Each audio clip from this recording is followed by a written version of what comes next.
Dios ahí pues hay amor. Edificamos familias, necesitamos del Señor. Él es el único que puede llenar nuestras vidas con amor.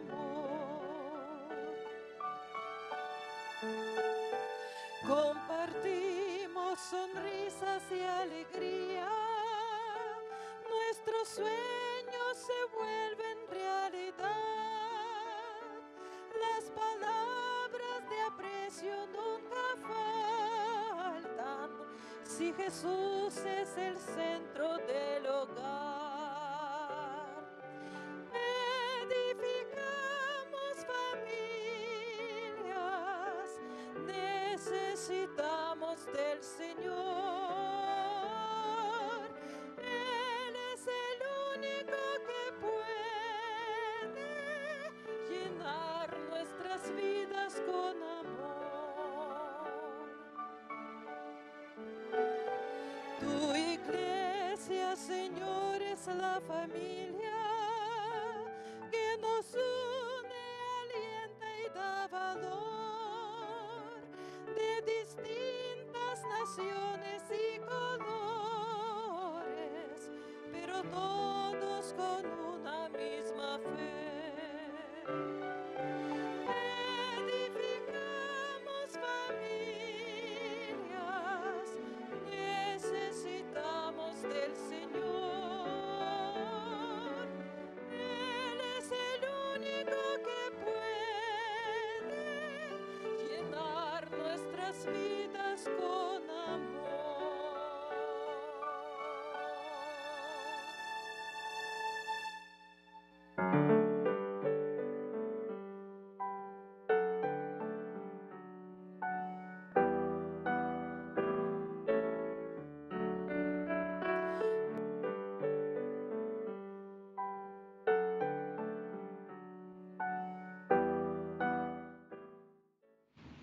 Bienvenidos sean, queridos hermanos. Agradecimiento hay en este día por permitirnos entrar a tu hogar por medio de la red de canales del Evangelio Eterno.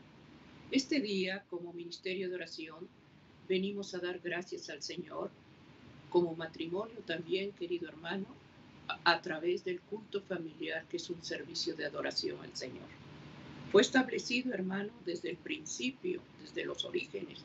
El mandato divino de Dios deseaba que el hogar, una institución sagrada, estuviera establecida en su orden divino. Por eso en este día, querido hermano, lo que Dios va a hablar fue lo que dejó como el principio para el matrimonio. Estamos dando la bienvenida a ti que por primera vez sintonizas la red de canales del Evangelio Eterno. Estamos llevando la familia. Estamos pidiendo por el matrimonio, que Dios cada día nos dé la fortaleza, la sabiduría, que Dios dé la paciencia y el estímulo para saber llevar un hogar como Dios lo demanda. Sergio Huerta, Yolanda Huerta, Ministerio de Oración como matrimonio, estamos agradecidos al Señor por la familia. Este día queremos que Dios hable a través de su santo libro. Entre menos palabras humanas, sea Dios el que hable y dé gracia en ese hogar. Estamos llevando, hermano, la familia. Agradecimiento hay por todos aquellos que en este día se están uniendo a pedir a Dios un cerco de protección para sus hijos y para sus hogares. Hermano querido, bienvenido seas. Aquí desde Viescay te damos la bienvenida. Estamos llevando, hermano, el culto familiar. Y queremos hacer una oración.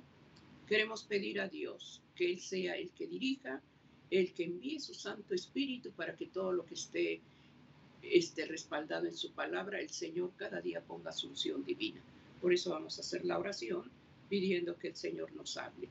Quisiera, hermano, que al estar orando lleves la necesidad que tienes en tu hogar, la necesidad por la que estás pasando dificultades, preséntala en este momento. El Señor está aquí, promete estar donde estamos dos en su nombre, esté en medio de nosotros. Me voy a poner de rodillas, porque cada vez que Cristo buscaba la presencia del Padre Celestial, lo hacía con reverencia. Buscaba un lugar especial, hermano, donde Él y el Padre estuvieran en comunión. Si no puedes arrodillarte porque estás enfermo o posiblemente en un lugar público, no lo puedes hacer, dobla rodillas espirituales. Pero cada vez que leves un ruego, hazlo, hermano, con respeto. Vamos a hacer la oración en este momento, a pedir su dirección del Señor. Padre amado, aquí de rodillas humildemente nos presentamos ante tu presencia, reconociendo la autoridad, reconociendo tu poder, dándote gloria, alabanza. Oramos, amado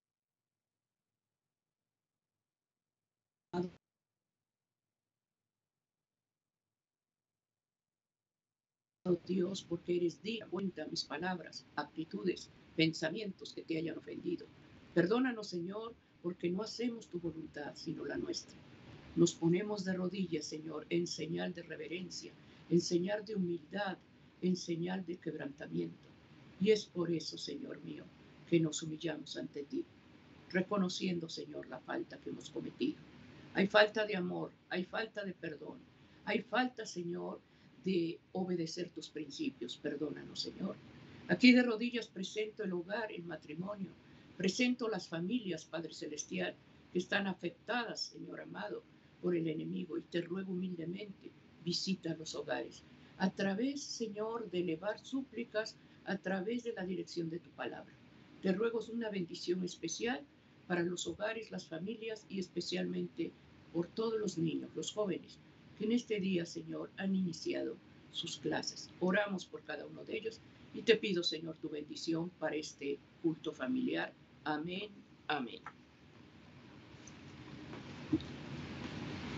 Amén, queridos hermanos. Agradecimiento hay en este día por estar llevando oraciones. El tema, hermano, de lo que se va a llamar es culto familiar establecido por Dios. Hace un momento dije que esto es muy antiguo, hermano. Desde los orígenes, el Señor visitó la primera familia, visitó, hermanos, el hogar, el matrimonio, que Dios lo unió entre hombre y mujer. Dios bendice lo que Él ha dicho y lo que Él ha demandado, siempre va a bendecir el orden de Dios. Todo lo que esté fuera, hermano, de lo que Dios demanda, el Señor no respalda. Son estatutos de hombres, pero Dios siempre va a respaldar lo que dice su palabra. Y si por algún motivo se hacen cosas que ofenden a Dios, el Señor pide, hermano, que restablezcamos nuestra vida para que esa oración suba con un olor grato. Porque cuando hay faltas y pecados, una oración no puede ser elevada al cielo porque el pecado le estorba. Este día, querido hermano, en el Salmo 127:1, y con esto iniciamos, hermano, porque el Señor desea edificar esa familia. El Señor desea que ese hogar esté establecido en la roca, en firmeza, donde vengan problemas, situaciones, pero esa casa está sostenida por la roca, que es Cristo Jesús. Dice la palabra de Dios en el Salmo 127:1, si Jehová no edificare la casa, en vano trabajan los que le edifican. Si Jehová no guardare la ciudad, en vano vela la guardia. Querido hermano, el Señor edifica la casa, edifica el matrimonio, porque eso lo dejó desde el principio, visitando a nuestros primeros padres. En el orden que Dios dejó, hermano, que el hombre tenía una relación con Dios. El hombre hablaba con Dios, el hombre se comunicaba con Dios, esa pareja tenía una relación. Pero ahí Dios dejó, hermanos, dejó el servicio de sacrificios de adoración, sacrificios espirituales que son oración, alabanza, arrepentimiento cuando faltamos. Eso, hermano, lo dice el Salmo 127:1. Si el Señor no edifica tu casa, hermano, en vano son recursos humanos. En vano es todo lo que tú hagas con esfuerzo. Hermano, esa casa no está edificada sobre roca. Pidamos que en este día abra las puertas de tu hogar para que Cristo gobierne y el Espíritu Santo domine ese hogar a través de abrir este santo libro. Por eso estamos llevando, hermanos, culto familiar establecido por Dios. Qué tan importante, Sergio, que en este día Dios nos va a hablar acerca de la necesidad que como esposos, como padres, como abuelos, tenemos la necesidad de oír la voz de Dios, porque muchas veces hacemos nuestras voluntad y no la voluntad de Dios. Entonces deseamos que el Señor edifique y que ese hogar esté establecido por el orden de Dios. Amén, así es, hermanos. Efectivamente, en esta oportunidad vamos a ver por la Biblia de cómo Dios tuvo un propósito para la familia que Él habría creado en el jardín del Edén. Recordemos, hermanos, que Dios estableció como un monumento a su creación la familia. Pero Dios no la dejó desprotegida, sino que Dios le dio una protección, una cobertura, y les indicó lo que tenían que hacer para que ellos guardaran esa armonía, esa relación delante de nuestro Dios. Porque cuando Dios hizo al hombre y a la mujer, los hizo en santidad, los hizo en pureza. No había pecado. Sin en cambio, Dios pensando, hermanos, en que esa pureza, esa santidad, la deberían de mantener para alejar de ellos toda tentación, les da un medio, hermanos, para que ellos se comunicaran con Él a través de la oración. Hemos leído por la palabra de Dios lo que el salmista nos recomienda, de que el centro de nuestro hogar, hermanos, tal como lo fue en el Edén, debe de ser nuestro Señor Jesucristo.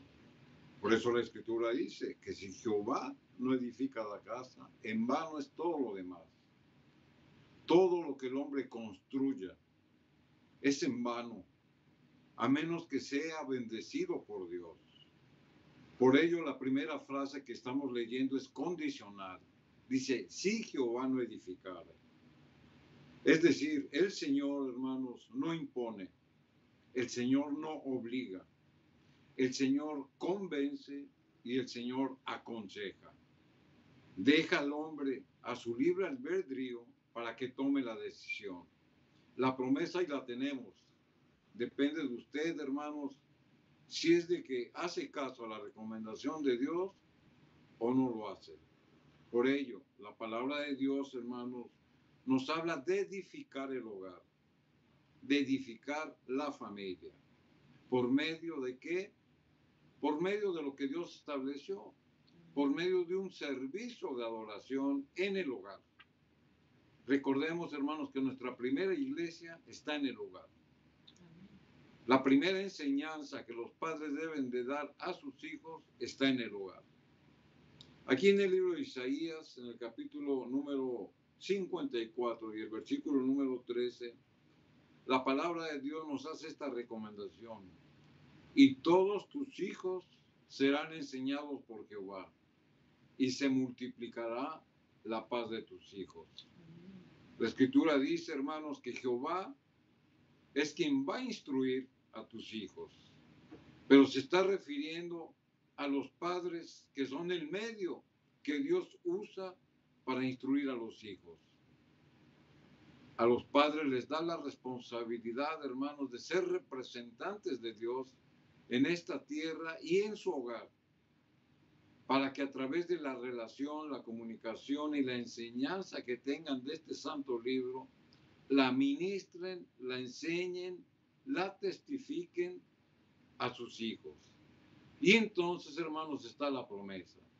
Dice que se multiplicará la paz en tus hijos. Vendrá una llenura en su corazón por el conocimiento que tiene la palabra. Y esa llenura del corazón no va a permitir, hermanos, que las tentaciones, que las adversidades, que las trampas que el adversario ponga, no van a tener cabida en su corazón porque está lleno de la paz de Dios, está lleno de la enseñanza de Dios, está lleno de la instrucción de Dios. Pero la voluntad de Dios, hermanos, siempre ha sido usar al padre, a la madre, al matrimonio, como el centro, hermanos, de la enseñanza, como el centro de la educación y del temor a Dios hacia sus hijos. Aquí en el libro de Deuteronomio en el capítulo número 4 y el versículo 9, la Escritura da esta recomendación por medio de la boca de Moisés, pero siguiendo la instrucción de Dios. En el contexto, hermanos, viene hablando acerca de la ley de Dios. acerca de su palabra. En Deuteronomio 4 y el versículo 9, la Escritura dice de esta manera: por tanto, guárdate y guarda tu alma con diligencia, que no te olvides de las cosas que tus ojos han visto, y no se aparten de tu corazón todos los días de tu vida. Antes bien, las enseñarás a tus hijos y a los hijos de tus hijos. Este, hermanos, es un mandato de Dios. Por eso la palabra de Dios dice: guárdate y guarda tu alma, tu vida. Es necesario, hermanos, ejercer constante vigilancia a la conducta de nuestros hijos por lo que se les enseña. Por eso dice que las debemos de enseñar con diligencia. La palabra diligencia, hermanos, quiere decir cuidado. O sea, que las cosas que nosotros enseñemos, hermanos, deben de ser fundamentadas en la Escritura y deben de ser con mucho cuidado en el temor de Dios. Porque toda enseñanza pura y recta, hermanos, es la que se debe de ministrar, pero también se debe de testificar. Y la Escritura nos da un mandato. Dice: y las enseñarás a tus hijos y a los hijos de tus hijos. Este es un mandato, es una ordenanza del Señor, dirigida a los padres, para instruir a los hijos y para instruir a los nietos, a los hijos de tus hijos y a la descendencia.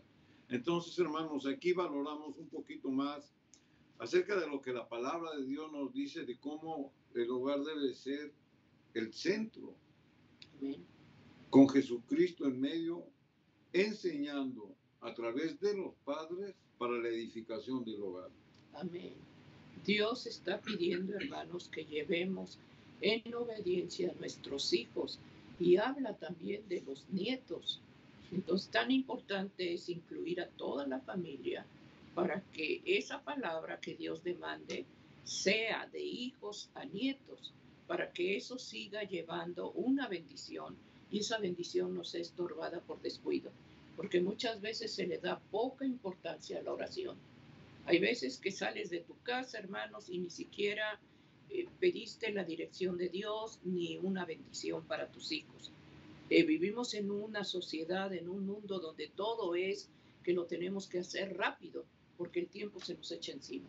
Entonces debemos de darle importancia, querido hermano, a la oración, al estudiar su palabra, a dejar en el corazón del niño esa palabra que va a ser para él un refugio para su caminar, para su escuela, para su testimonio, que esas palabras lleven el corazón y Dios obrará a favor de esa familia, porque el Señor lo manda.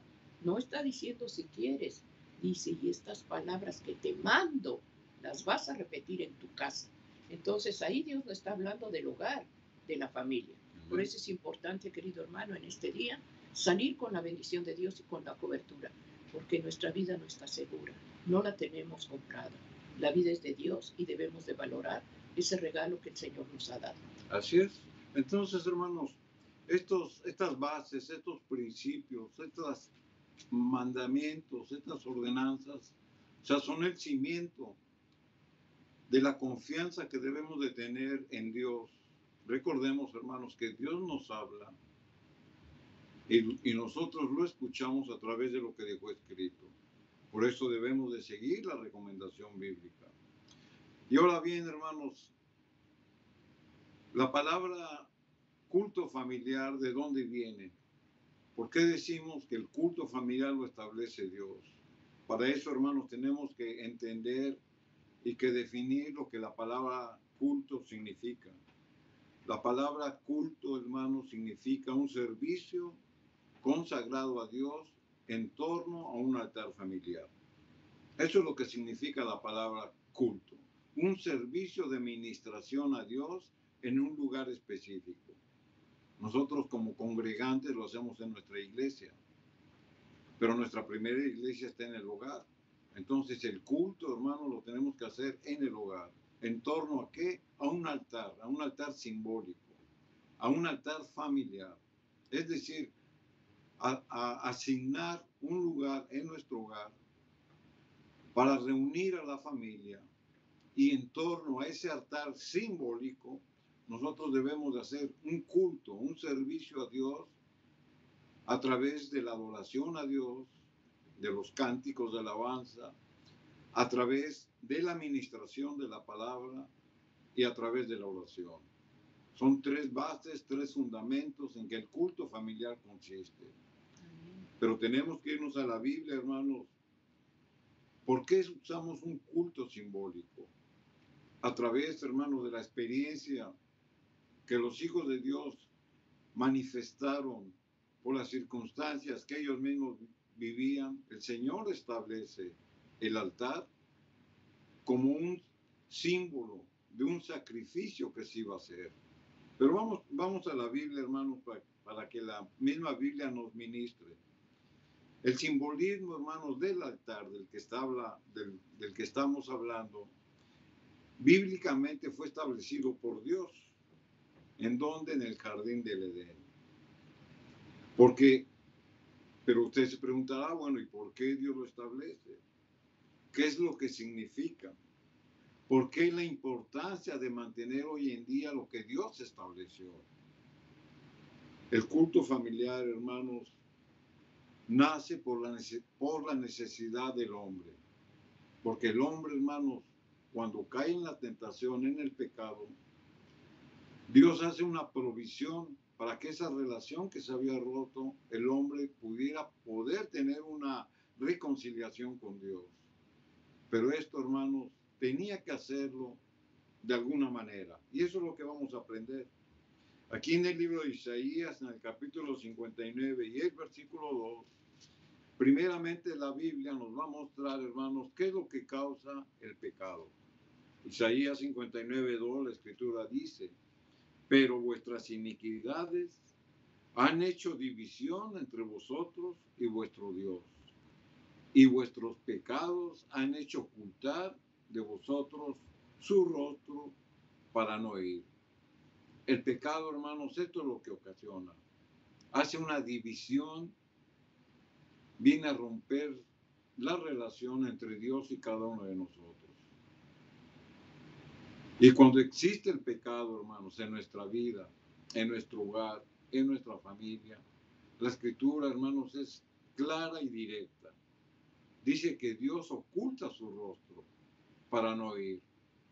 Cualquier oración que se eleve al Dios sagrado, al Dios santo, siendo que el que la hace tiene pecado en su vida, hermanos, esa oración no la escucha Dios.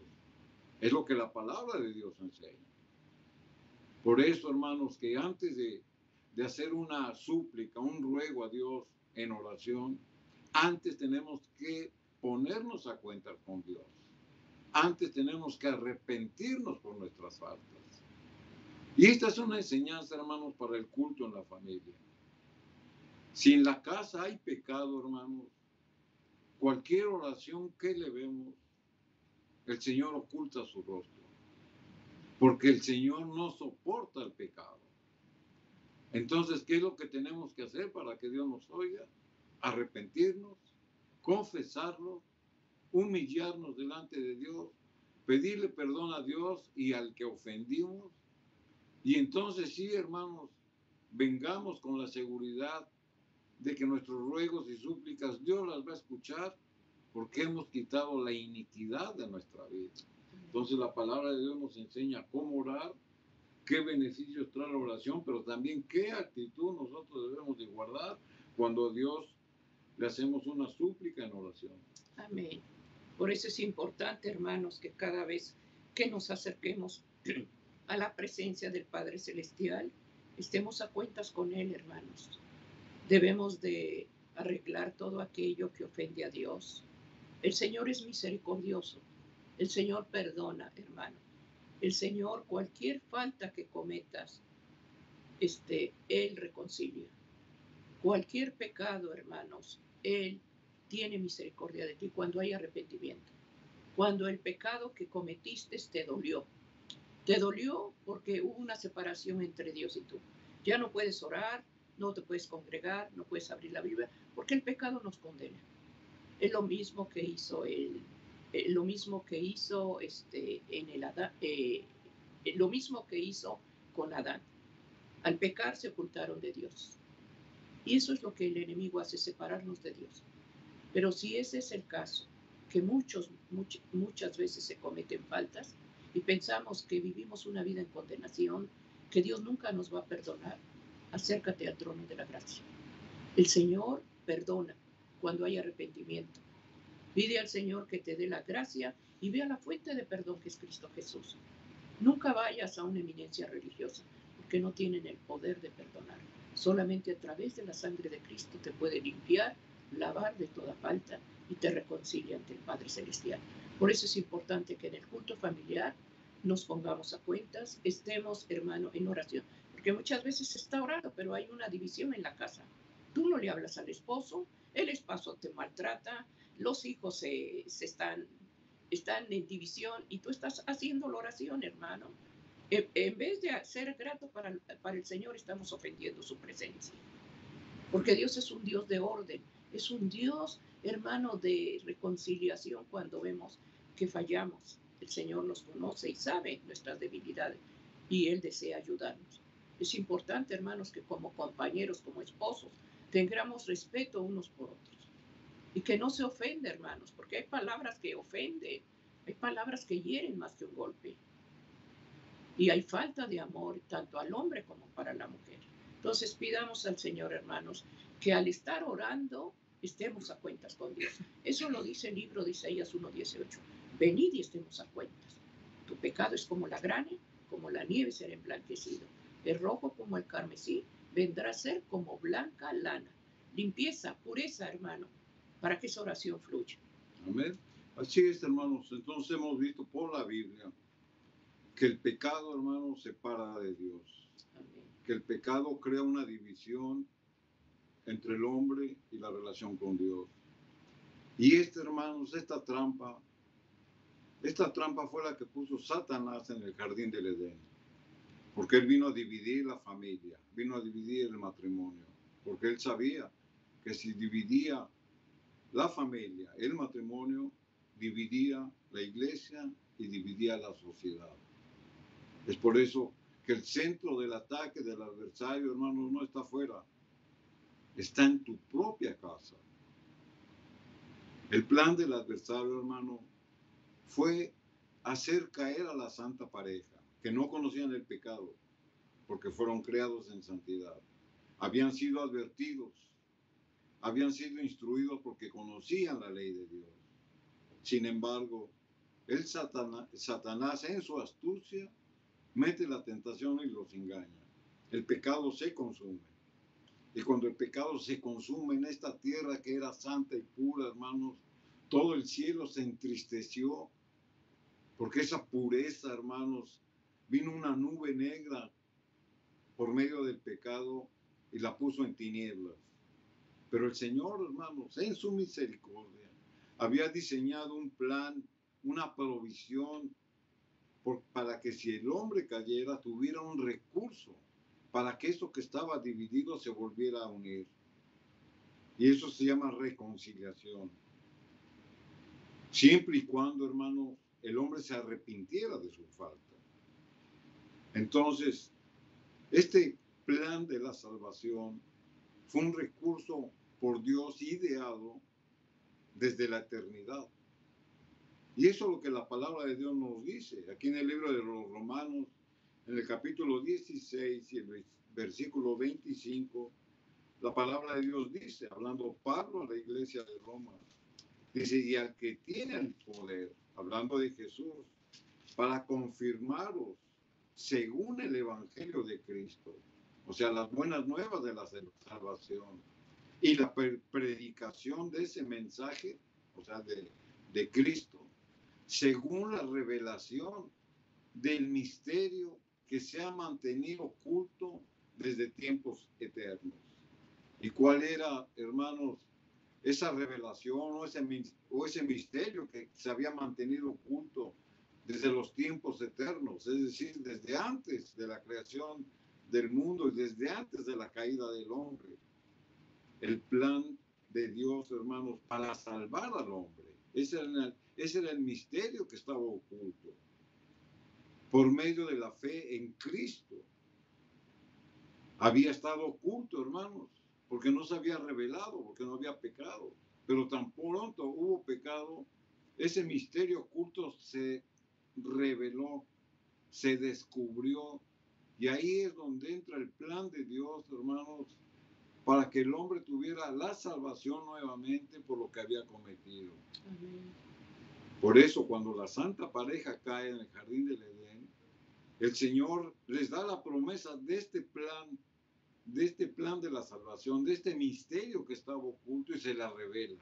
Y se la revela con una promesa que está escrita aquí en el libro de Génesis, en el capítulo 3 y el versículo 15, donde la palabra de Dios nos dice: y pondré enemistad entre ti, hablando Jesús, y la mujer. ¿A quién le está hablando? ¿A la serpiente? No, a quien movía la serpiente, al adversario. Dice: y entre tu simiente y la simiente suya. O sea, entre la simiente del hombre y la simiente de la mujer. La simiente del hombre, hermanos, apuntaba a Cristo. Y la simiente del adversario apuntaba a la maldad. Por eso le dice: esta te herirá en la cabeza. O sea, Cristo iba a venir a aplastar a la cabeza del adversario. Y tú le herirás en el calcañar. ¿Y cuándo se cumplió esta profecía? En la cruz del Calvario. Por eso esas heridas, hermanos, que el adversario le propinó a Cristo, le quedaron marcadas en sus manos, en su costado, en su frente. Pero aquí está hablando, hermanos, del plan de la salvación. Y esto le fue revelado a Adán y a Eva, que para poder reconciliarse nuevamente con Dios, tenían que confiar en un sustituto. Y eso es lo que vamos a ver. Esta promesa, hermanos, les trajo a ellos consuelo y esperanza. Porque así como se habían apartado de Dios, al escuchar esta promesa que podían reconciliarse nuevamente con Dios, ellos sintieron nuevamente ese consuelo y esa esperanza. Que ya no, para esta pareja santa, pero esta pareja ya no era santa, porque ya habían pecado, perdieron la santidad, porque transgredieron la ley de Dios. Y ellos sabían, hermanos, que merecían un castigo ejemplar. Y esto mismo, hermanos, es lo que el adversario quiere hacer en nuestro hogar. Así como lo hizo en el hogar de Adán y de Eva, que era el jardín del Edén, esto mismo lo quiere hacer en nuestra casa. Traer la división, traer la tentación, traer el pecado. Pero si ese es el caso en tu hogar, hermanos, aquí está el plan de la salvación. Tenemos que arrepentirnos y tenemos que buscar a Jesucristo, que es el único que nos salva. Aquí en 1 de Juan, capítulo 3, versículo 4, la Escritura dice: cualquiera que comete pecado traspasa también o infringe también la ley de Dios, pues el pecado es la infracción de la ley. Adán y Eva, al pecar, hermanos, sabían que se habían alejado de Dios. Ellos ocultaron, hermanos, ese pecado y literalmente ellos se escondieron de Dios. Cuando Dios va y los busca, ellos se escondieron. Y ellos taparon la desnudez de su cuerpo. ¿Por qué? Porque su moralidad ya estaba corrompida. Porque el pecado los acusaba. Por ello ellos se esconden. Y eso es lo que pasa en nuestra vida, hermanos. Muchas veces no sabemos, hermanos, por qué nuestros hijos actúan ocultándose. ¿Usted se ha fijado, hermanos? Cuando su hijo se encierra en su recámara o está fuera de la casa, ¿qué hace? Hace algo que usted no ve y por lo tanto se oculta. Y generalmente, hermanos, lo que ocultan es porque está mal. Entonces, esta situación dentro de nuestra propia vida, de nuestra propia familia, fue un plan ideado por Satanás que le dio resultado porque el hombre pecó. Entonces, hermanos, cuando nosotros infringimos la ley de Dios, sabemos que va a venir una división, pero que también van a haber consecuencias. Pero esta promesa que Dios le había dado a Adán y a Eva del plan de la salvación, hermanos, tenía un costo muy grande. Porque si ellos habían quebrantado la ley que era santa y que era pura, la reconciliación que ellos podían tener con el creador de la ley, que es santo y puro, y el intermediario, hermanos, tenía que ser santo y puro. Y el único que conserva esas características, hermanos, es Cristo Jesús. En Él no hay pecado, en Él no hay mancha. Él anduvo, hermanos, en esta tierra en medio del pecado, pero nunca pecó. Por eso que ellos sabían, hermanos, que el costo para reparar su transgresión iba a costar sangre. Y ahí es, hermanos, donde la palabra de Dios nos ministra y nos informa que el único medio de la salvación es creer por fe que la sangre de Cristo nos ha limpiado de todo pecado. Aquí en el libro de los Efesios, en el capítulo 1 y el versículo 7, la palabra de Dios lo dice. En quien tenemos redención, hablando de Jesús, por su sangre. Aquí está muy clara la escritura. Efesios 1:7, en quien tenemos redención por su sangre, la remisión de pecados, según las riquezas de su gracia. Ahí está la promesa, hermanos.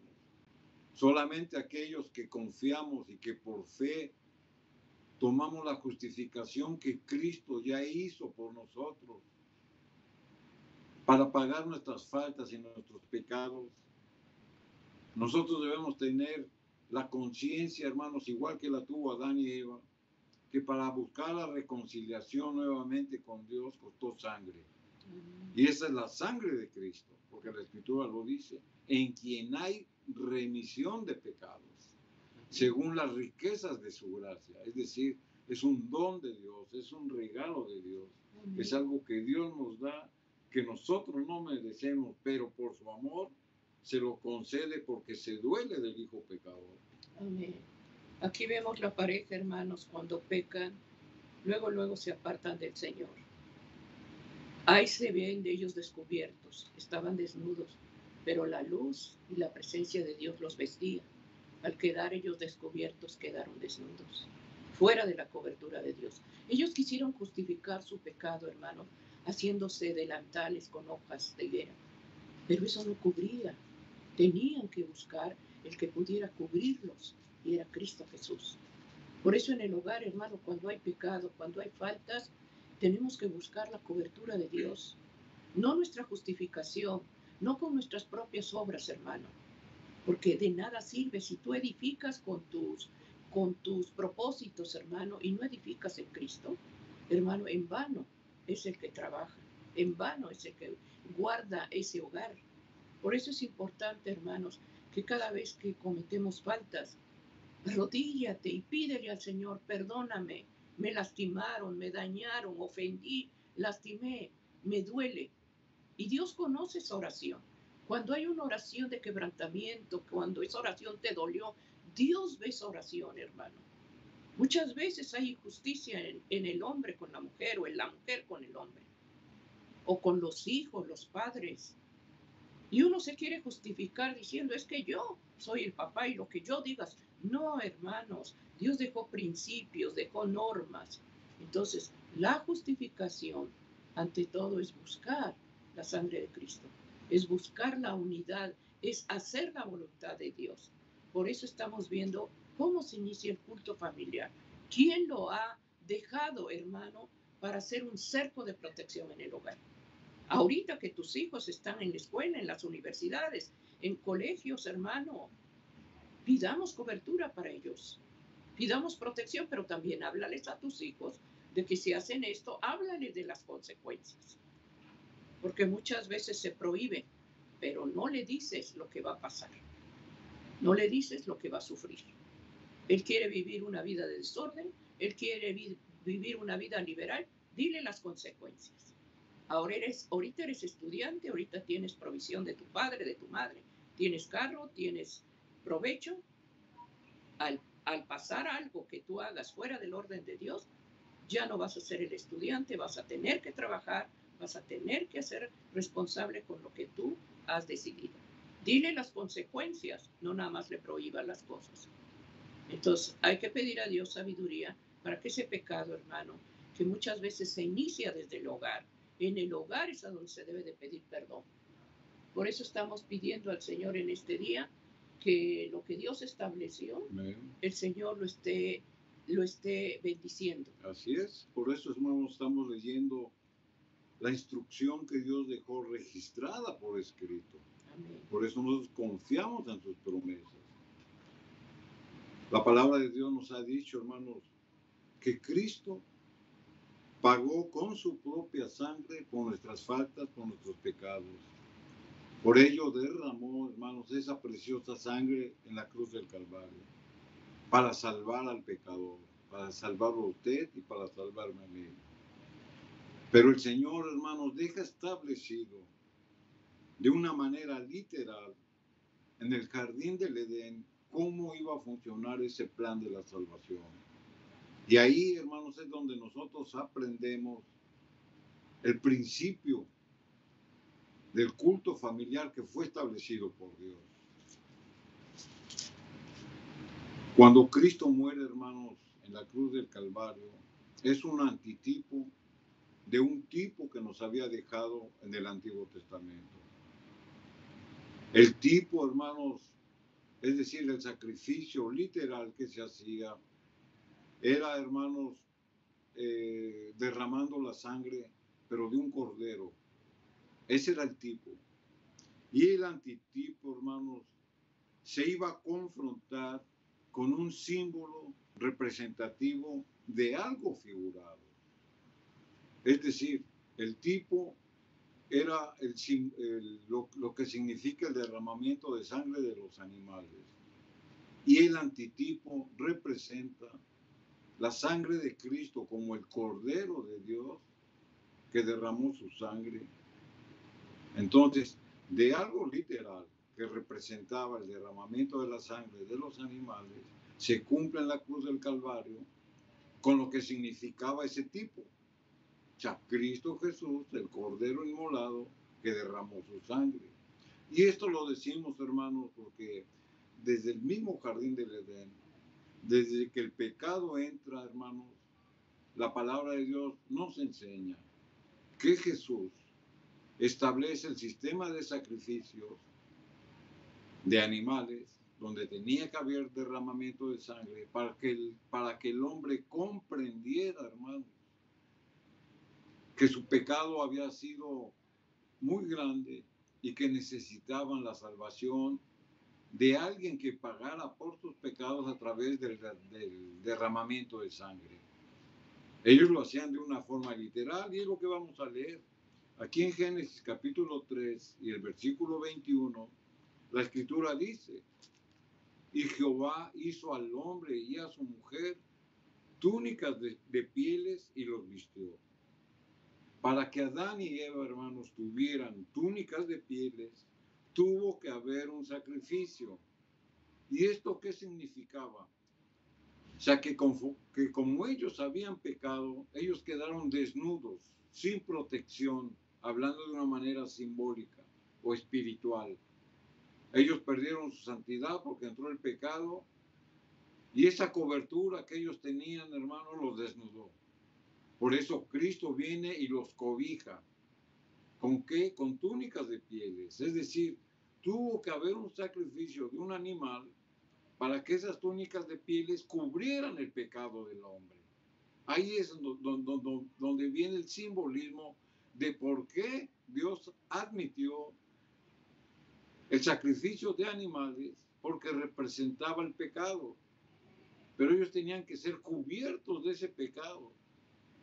porque hubo un derramamiento de sangre. Y eso es lo que representaba el sacrificio en la cruz de Cristo. Por eso, hermanos, mediante la muerte de un sustituto, en este caso del animalito, ellos podrían redimirse de su pecado por la sangre que derramaban. Y todo esto, hermanos, era un simbolismo para la cruz del Calvario. Hoy en día, hermanos, ya no es necesario que nosotros sacrifiquemos animalitos. Eso ya quedó atrás. Pero el simbolismo permanece. Nosotros por fe creemos que el cordero que fue sacrificado fue Cristo. Y que su sangre que derramó es la que nos limpia de todo pecado. Entonces ya no más sacrificios literales de animalitos, sino que los sacrificios que ahora manifestamos, hermanos, son sacrificios espirituales, creyendo en la sangre expiatoria de Cristo en la cruz del Calvario. Por eso la Escritura dice que en el mismo jardín del Edén, hermanos, entró el pecado. En el mismo jardín del Edén entró la salvación. Y en el mismo jardín del Edén, hermanos, Dios permite el sacrificio de animales por medio de altares, por medio de un servicio de adoración, por medio de un culto. Y ahí en ese culto, hermanos, cuando ellos sacrificaban al animal, lo hacían para alabar a Dios, para creer por fe, hermanos, que ese sacrificio que estaban haciendo era el sacrificio que Cristo iba a venir a hacer de una manera literal por los pecadores. Entonces ahí se establece el sacrificio en un altar y de ahí nace el principio, hermanos, del culto familiar, del altar de la familia. Por eso nosotros hacemos un servicio a Dios en medio de un altar familiar donde traemos los sacrificios. Vuelvo a repetir, ya no de animales, los sacrificios espirituales, los sacrificios del fruto de labios que confiesan el nombre, que es a través de la alabanza, a través de la oración, a través del conocimiento de la palabra. O sea que el culto familiar, hermanos, por eso fue establecido por Dios desde que el pecado entra. Porque ese servicio de adoración a través de un altar, hermanos, iba a traer la salvación en donde entró el pecado. Pero ahí donde entró el pecado y entró la salvación, Dios establece el culto en medio de un altar, que es lo que hoy conocemos como culto familiar. Y ese es el principio, ahí queríamos llegar, hermanos, que bíblicamente Dios nos muestra que desde tiempos remotos, desde la creación, se le debe de rendir a Dios adoración, tributo, en medio de un altar. De eso se trata, hermanos, el culto familiar.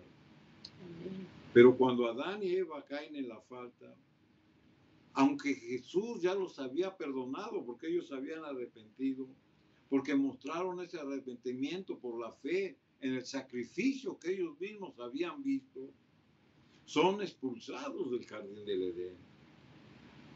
Porque Dios no iba a permitir, hermanos, que ese pecado, aunque se habían arrepentido, se podía perpetuar, porque así como comieron del árbol de la sabiduría del bien y del mal, ellos podían comer del árbol de la vida. Aquí en el libro de Génesis, capítulo 3, versículo 22 y 23, lo dice. Y dijo Jehová Dios, he aquí, el hombre es como uno de nosotros. Y Jehová Dios hizo al hombre y a su mujer túnica. Eso ya lo leímos. Vamos a leer aquí mismo en Génesis capítulo 3, versículos 22 y 23. La escritura dice, y dijo Jehová Dios, he aquí, el hombre es como uno de nosotros, sabiendo el bien y el mal, porque ya habían comido del fruto del árbol. Ahora pues, para que no alargue su mano y tome también del árbol de la vida y coma y viva para siempre. Y lo sacó Jehová del huerto del Edén para que labrase la tierra de que fue tomado. O sea, el Señor los quita, los expulsa, los saca del lugar que una vez fue santo. Pero al ser expulsados del huerto del Edén, hermanos, ellos en el conocimiento que habían adquirido del primer sacrificio, en el cual participaron, continuaron adorando e invocando y trayendo ofrendas a Dios a través de un altar familiar, de un altar. Y ellos ya no lo hacían en el Edén, porque habían sido expulsados, pero lo hacían afuera del Edén, en medio de un altar donde se manifestaba por fe la presencia del Dios Altísimo. Vamos a leer, hermanos, unas citas de Elena G. de White que están escritas aquí en el libro Cristo en su Santuario, donde reafirma lo que hemos leído en la palabra de Dios. Y dice de la siguiente manera: el sistema de sacrificios fue trazado por Cristo mismo y dado a Adán para que tipificara al Salvador que habría de venir. A Adán se le encomendó que enseñara a sus descendientes a temer al Señor y por su ejemplo y humilde obediencia les enseñase a tener en alta estima las ofrendas que tipificaban al Salvador que habrían de venir. Adán atesoró cuidadosamente lo que Dios le había revelado y lo transmitió verbalmente a sus hijos y a los hijos de sus hijos. A la puerta del paraíso, guardada por querubines, se manifestaba la gloria de Dios. Y allí iban los primeros adoradores, allí levantaron sus altares y presentaron sus ofrendas. En los sacrificios ofrecidos en cada altar se veía al Redentor con la nube de incienso. Se elevaba de cada corazón contrito la oración de que Dios aceptara sus ofrendas como una muestra de fe en el Salvador venidero. Queda claro, hermanos, que el sistema de sacrificios es transmitido de padre a hijos, como lo hizo Adán con Abel y Caín, que ofrendaban a Dios en un altar como se les había enseñado. Estas escrituras, hermanos, nos muestran cómo el Señor permitió que en medio de ese altar donde se hacía un sacrificio, se invocara la presencia de Dios para arrepentirse por sus faltas, pero también para llegar y adorarlo a través de cánticos, a través del estudio de la ley, a través de la convivencia con la familia, porque ahí dice que Adán transmitió a sus hijos y a los hijos de sus hijos. De eso se trata el culto familiar hoy en día. Por la misma palabra, hermanos, hemos visto cuál fue el propósito de Dios de instalar o de establecer el culto familiar o el culto en el altar desde el jardín del Edén. Ese mismo simbolismo, hermanos, va a permanecer hasta que Cristo venga. Por lo tanto, hermanos, el culto familiar es un servicio que, así como Dios lo instituyó desde el Edén, sigue vigente. Y ese servicio de adoración, ese culto en la familia, hermanos, debe de ser un hábito en nuestra vida. Porque en el culto familiar reunimos a nuestros hijos, oramos con ellos, meditamos en la palabra de Dios, alabamos a nuestro Dios con alabanza. Es por eso, hermanos, que la invitación está para que usted y yo hagamos del culto familiar en obediencia a lo que la palabra de Dios nos ha mostrado, para rendirle un culto de adoración a nuestro Señor. Hemos leído, hermanos, nada más una parte de lo que significa el culto familiar. Vimos los principios de cómo Dios lo estableció y qué medios Dios usó como simbolismo para que nosotros lo hagamos. Pero ese simbolismo que se cumplió con Cristo en la cruz sigue vigente, hermanos, para buscar a Dios en adoración, en arrepentimiento, en acción de gracias, en intercesión a través de la oración. pero también para unificar a la familia. Si Dios lo permite, hermanos, la próxima semana continuaremos con este tema y daremos ahí ya detalles de cómo hacer el culto familiar, quiénes deben de participar, qué tiempo se debe de llevar y muchos otros detalles que la Biblia nos enseña. Vamos a hacer una oración, hermanos, y desde ahora está la invitación para que usted tiene en su corazón, hermanos, aprender más de lo que Dios nos dice para hacer el culto familiar. Acompáñenos y vamos a orar, hermanos. Amado Padre, aquí de rodillas humildemente nos acercamos ante tu presencia, reconociendo, Señor mío, la indiferencia a lo que has establecido desde un principio. Oramos ante tu presencia suplicando que el hogar, que las familias abran sus puertas, Señor, para que tú gobiernes, edifiques el hogar. Te suplico humildemente, Señor, por el hermano y la hermana que oyó por primera vez el servicio de adoración en la familia. Te pido, Señor, por los matrimonios. Te pido por las familias. Te pedimos por nuestros hijos y nietos. Y rogamos, amado Dios, que cada día el corazón esté impregnado de tu presencia y podamos tener la sabiduría. Como Padre, Señor, necesitamos la guianza de tu Santo Espíritu. Y te ruego, Señor, por el matrimonio. Te suplico, Señor amado, por familias que están desunidas, por hogares que están desbaratados. Te ruego, Hijo de Dios, que edifiques el hogar de ellos.